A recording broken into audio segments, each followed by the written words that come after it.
Welcome, Kootenai County voters. We're here today with one of your candidates. Dan Wilson is running for Kootenai County Sheriff, and I'm Elsa Owsley with Watchman Ministry, North Idaho. We wanted to bring Dan today so we could ask him a few questions and so that you can all get to know him a little bit better. So welcome, Dan. Thank you for having me. You're welcome. So we'll start with the first question is, being a sheriff is not an easy thing to do. Why are you running for sheriff? Well, in 2020, I was concerned with the attempted end run around the Bill of Rights during the COVID lockdowns and the two tiers of justice that we saw during the rioting and burning down of cities. Fast forward to 2022, when I was looking at Kootenai County and existing leadership, I found it to be deficient. Nobody was making a plan to get us ready at the county level to be ready for the next end run around the Bill of Rights that the globalists will attempt. And so I was very compelled to run, since I saw nobody addressing these issues, to get our county ready for the next big event that takes place. And it's very important to me that we have options that make certain that the entire county is safe when the next event arrives. Wonderful. What are your top 3 priorities should you be elected as sheriff? The first one is I'm going to form a citizens posse. After the events of 2020, it became very evident that we must be ready at the county level. We can't wait for the feds to come and save us. We can't wait for the state government. We have to be ready to secure ourselves right here at the county level. And that happens with citizens of multi-experiences and expertise that come together to help us solve whatever problem that we have at the moment. The rule of law is necessary for us to maintain our way of life that we have come to love as Americans. Along with that citizens posse, I'm also going to start a robust deputy reserve program so that we can have a force multiplier to our existing deputies without driving up our taxpayer base and cost. Number 2, I am going to change things in the Kootenai County Sheriff's Office. Is at an extreme dysfunction right now. We have a hemorrhaging problem not only in the jail. We're still down 20 deputies. We're also having problems in 911 maintaining operators. We've had to recently go to the county commissioners to request $260,000 in retention bonuses. I'm going to fix that problem in the first 90 days.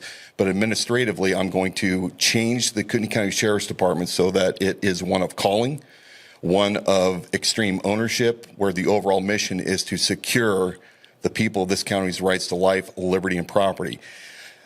Third, I am going to immediately form task forces and assign detectives to begin eradicating human trafficking out of this county. We know that human trafficking is here. I've heard the stories by the organizations that are specifically dealing with these abuse situations. We also have a problem with illegal invasion in this country, and it is right here in the county as well. And along with the human trafficking that's taking place, we also have an issue with fentanyl. And fentanyl and human trafficking are at an all-time level because of the open borders that we have at the southern and northern borders. So I've already come up with my transition team with plans, what we're going to do to start eradicating this from our own communities. Great. Okay, question 3. What are your thoughts on growth? It's a hot topic for many. Yeah. And how it will impact the sheriff's office over the next decade?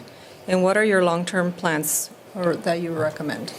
So growth obviously is going to continue. We are a free county and a free state, and people are longing to be here from all over this great country. They're fleeing areas that have turned into communist control. So we understand that along with that growth is going to come some growing pains. And we've already had an issue with infrastructure. We know that Post Falls is going to double in size by 2030. But, the sheriff doesn't have a lot of pull when it comes to long-term growth. And while that is in the purview of the county commissioners, I would still advise them accordingly on what challenges we may face. Now, along with the growth, the cities will grow. And as more cities grow, the county shrinks in size. And so the sheriff's office, I don't believe, is going to expand. I believe that we're going to continue to see our unincorporated areas shrink in size, but we will have issues such as jail and probations and other things that we have to deal with. So we're looking at alternative methods to just not lock people up for small, non-violent related offenses, looking at more rehab issues, as well as contracting out for jail services. Wonderful. Okay, and what are your strongest qualities that you possess, and how do you feel they will benefit the sheriff's office? I think we've been fooled for a long time into believing that a sheriff has to be a career law enforcement professional. And that's simply not the case. In the state of Idaho, there's only 3 things required to be a sheriff, and that is you have to be 21 years of age, you have to be a citizen of the United States, and you have to actually reside in the county that you're running for that position. It's an elected position. It is the most important elected official that you can elect in your county, chief law enforcement officer of the county. And with that comes the need to have a multitude of experience, not just in law enforcement, because the sheriff is representing the people. The sheriff has to have an understanding outside of just law enforcement as to what is important for the community, what is important for the rule of law and protecting people's constitutional rights. What I bring to this race that no other candidate has is the following: 12 years of dedicated service as a reserve officer to my communities, where I served thousands of hours, giving over $225,000 worth of my time at no charge to those communities. And I learned up front, up close, exactly what it's like to be a police officer or deputy on the street, to see society at its best and its worst, to understand how the organizations work and understand what it's like to be a warrior culture and the need for that warrior culture when we have our peacekeepers on the street. But on the other hand, because I was a reserve officer and didn't do it full time, I didn't get locked into a bubble. I understand what it's like to be a citizen, not a cop 24/7. And I also have 25 years of valuable administrative business experience. I've run 2 successful construction companies for 25 years. I've made jobs out of thin air. I have negotiated complex contracts. I have overseen complex budgets that were made up starting with my own treasure, my own dollars, without a tax base to fall back on. So when you take the experience of understanding up close and up front what it's like to be a cop, and I love being a police officer. When I was a police officer, it was one of the greatest jobs I ever was able to do, but also combine that with my ability to run organizations. No other candidate in this race has that experience. And when you look at a sheriff's office, you have 2 sides. You have the business side, similar to my businesses, where you have to have your greatest resource, which is your employees. They have to be paid fairly and competitively, but you also have to take care of all the tools and equipment that they need, the administrative portion of that. That is all necessary and has to exist in order to do the second thing which a sheriff has to do, and that is you have to serve the people and provide them the services and protection that they need. And you can't have one without the other. And so because of my great background in both realms, I am the right man at this time and place in history with the tumultuous times that we're seeing, not only globally and nationally, but also right here up front and personal. But I also have the administrative ability to surround myself with subject matter experts to help make the sheriff's office the agency to protect everybody, regardless of what your ideation is, every American in this county's right to life, liberty, and property, equal protection under the law and due process. Great. Okay, and lastly, we would like to have you give us a closing statement, whatever you think the voters should know about, more about you or about policy, whatever you'd like.